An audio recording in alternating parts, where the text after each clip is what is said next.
The music was pounding from the living room, but the hallway was dead silent. I wasn't supposed to be there. I'd slipped away from the crowd because I couldn't stand one more fake laugh or shallow compliment. My head was buzzing, not from the wine, but from that gnawing instinct in my gut that told me something was off tonight.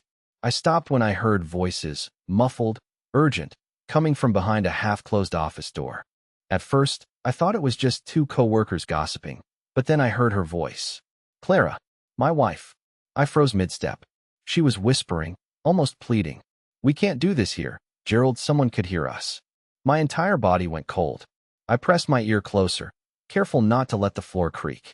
Relax, Gerald's voice replied, smooth and confident, the kind of voice that made me want to punch a wall. Everyone's too busy drinking and laughing out there. No one will notice. A chair scraped across the floor inside, and I instinctively stepped back, my heart pounding like a drum. I shouldn't have been listening, but I couldn't move. My mind was screaming for answers, but all I could do was stand there, half hidden in the hallway, gripping the edge of a table so hard my knuckles turned white. Then Clara's tone shifted, sharper now. If Walter finds out. She didn't finish the sentence, and I didn't want to hear the rest. I stumbled back a step, nearly knocking over a vase. The voices inside went quiet. My chest was heaving, my palms sweating, and in that moment I knew nothing would ever feel normal again. I should have walked away right then. I should have gone outside, gotten in my car, and driven home. But instead, I stayed, glued to the spot like some coward who couldn't face reality. The silence from behind that door lasted only a few seconds, but it felt like hours. Then Gerald's voice came again, lower this time, like he was standing close to her. Walter doesn't have to know anything. You know how much I can do for you, Clara. You've worked hard. Don't you deserve better? I clenched my fists so hard my nails dug into my palms. My own name, coming out of his mouth like I was some pathetic obstacle in his way. I hated him for it. But worse, I hated that Clara didn't shut him down right away. She didn't say, stop. You're insane. I'm married. Instead, she sighed, soft, hesitant. That sound broke me more than anything. It wasn't a no. I felt like my chest was caving in. My mind flashed through every moment we'd shared. The late-night drives, our cramped little apartment that we decorated together, the plans we made when we couldn't even afford them. And now she was in there, with him, while I stood outside like some idiot, eavesdropping. I don't even remember moving closer, but suddenly I was right at the edge of the door, leaning in, desperate to hear every word. It was like I needed to torture myself. Just think about it, Gerald said. You've been carrying him for years. Don't you want someone who can give you more than promises and excuses? My blood boiled. I wanted to barge in there, grab him by his smug collar, and drag him out in front of everyone. But another part of me, the pathetic, overthinking part, kept whispering, what if you're wrong? What if it's not what it sounds like? My hesitation cost me, because that's when I heard Clara's voice again, quieter now, almost trembling. Stop, if anyone finds out. I felt my stomach twist. Stop. Not don't. Just stop. And then footsteps, soft, quick, coming toward the door. Panic shot through me like lightning. If they saw me standing there, I'd look insane. So I did the most cowardly thing possible. I slipped into the next hallway, heart hammering, and ducked behind a tall cabinet just as the door creaked open. I saw Gerald step out first, adjusting his cufflinks, followed by Clara, her cheeks flushed. They didn't see me. They just walked toward the back patio, laughing about something like nothing had happened. And that's when it hit me. I wasn't imagining this. Something was happening between them. Something I wasn't supposed to know. But I did know. I stayed hidden for a long moment, pressed against the wall like some shadow of myself, trying to breathe quietly as I watched them from the corner. Clara's hand brushed against Gerald's as they walked, and he leaned in, saying something I couldn't hear over the muffled hum of the party. It wasn't just business talk body language. It was deliberate, too close, too familiar. My wife, the woman I trusted with everything I had, was smiling at another man like that. Something snapped in me, but it wasn't rage, not yet. It was this ugly mixture of disbelief and humiliation. I felt like I had wandered into a nightmare where everyone was laughing at me and I was the only one who didn't know the joke. I could have confronted them right there in front of all those expensive guests and crystal wine glasses, but I didn't. I needed to know more. I needed to be sure. So I followed them. I wasn't even subtle about it. I moved like a man on autopilot, staying just far enough back that they wouldn't see me if they glanced over their shoulders. I told myself I was just curious, that I needed proof before I went crazy. But deep down, I think I wanted to see something that would break me. They slipped out the back door and into the garden, where fairy lights strung across the trees made everything look almost magical. Too magical for the mess I was living in. I stopped behind a pillar near the edge of the patio, peering out just enough to see them talking. She was laughing at something he said, and I swear I saw him place a hand on her lower back. My pulse was roaring in my ears. I kept waiting for her to push him away, to step back, to remind him that she had a husband who was literally 20 feet away. But she didn't. Instead, she leaned in just slightly, like she didn't want to miss a word he was saying. I don't know how long I stood there watching them, but I must have looked insane. This guy lurking in the shadows like some kind of uninvited ghost. I wanted to scream, but no sound came out. My mind was a storm of thoughts. Maybe I'm misreading this. Maybe it's innocent. Maybe I'm just being paranoid again. But then I heard it. Not whispered this time, not soft. Clear. Gerald's voice, confident as always. I'm not going to pretend anymore, Clara. You don't need him. And Clara, she didn't even argue. She just looked at him, silent, and I felt something inside me collapse. She wasn't denying it. She wasn't defending me. She wasn't even thinking about me at all. That's when I realized I wasn't just some guy at a party anymore. I was the fool in someone else's game, and I'd been playing blind for who knows how long. I don't know what pushed me over the edge. Maybe it was the way Gerald looked at her like she already belonged to him. Or maybe it was the fact that Clara didn't pull away, didn't glance around to see if anyone was watching, didn't even seem to care that her husband was somewhere in the same house.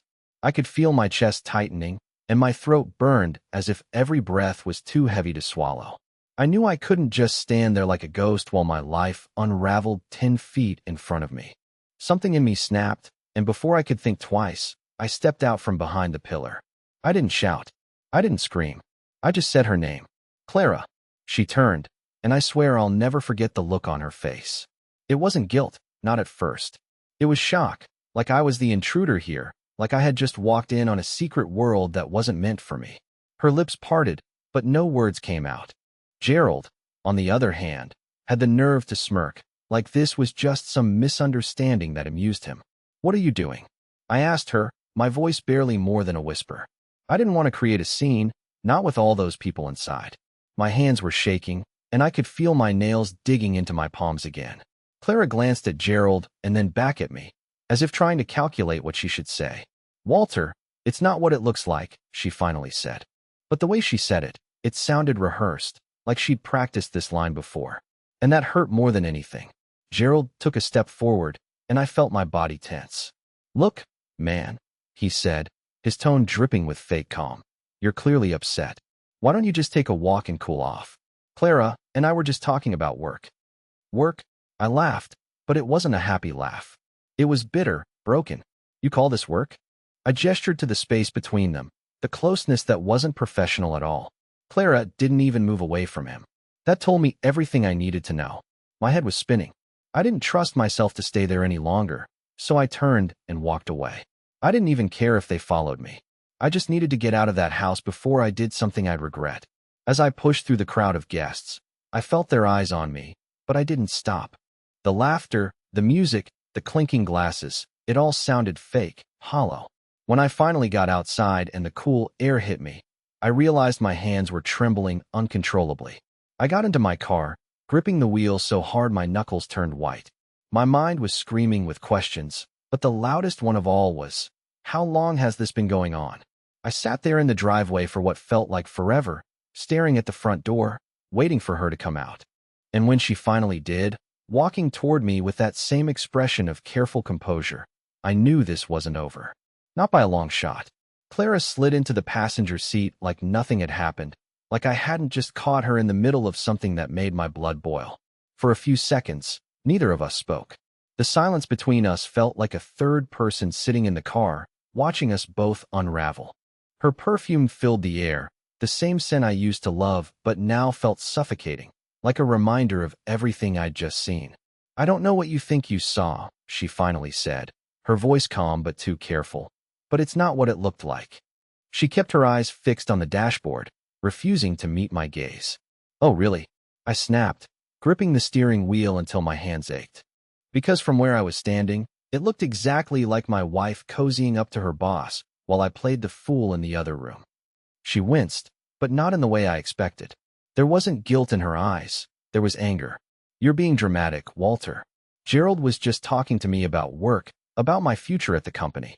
Not everything is some conspiracy against you." The way she said it cut deeper than I thought possible. It wasn't just what she said. It was the tone, the implication that I was paranoid, that I was imagining things. But I wasn't. I knew what I saw. I knew that look in Gerald's eyes, and I'd seen enough in Clara's to confirm that something was wrong. We drove home in silence, the tension so thick it made the hum of the engine sound louder. I tried to calm down, to tell myself maybe I was overreacting, but my mind wouldn't let it go. Every laugh I'd seen, every touch, every word behind that door, it was all on replay. When we got home, Clara went straight to the bedroom without saying a word. She didn't even glance at me. I sat on the couch in the dark, staring at nothing, trying to piece together what had just happened. I wanted answers, but I knew if I asked, she'd just twist them into something I couldn't prove wrong. That's when the idea hit me. Not to confront her, not yet, but to watch, to listen.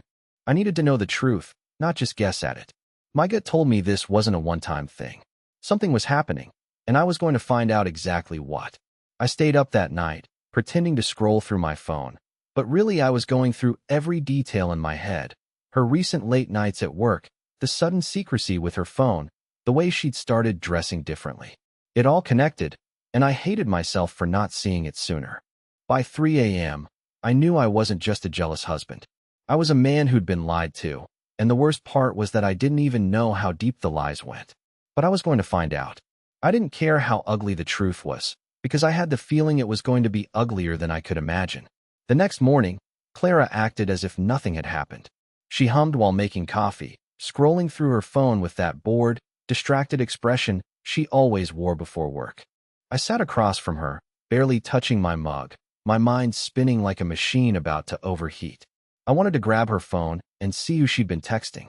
I wanted to ask her why her boss's name popped up in my head every time she smiled. But I didn't.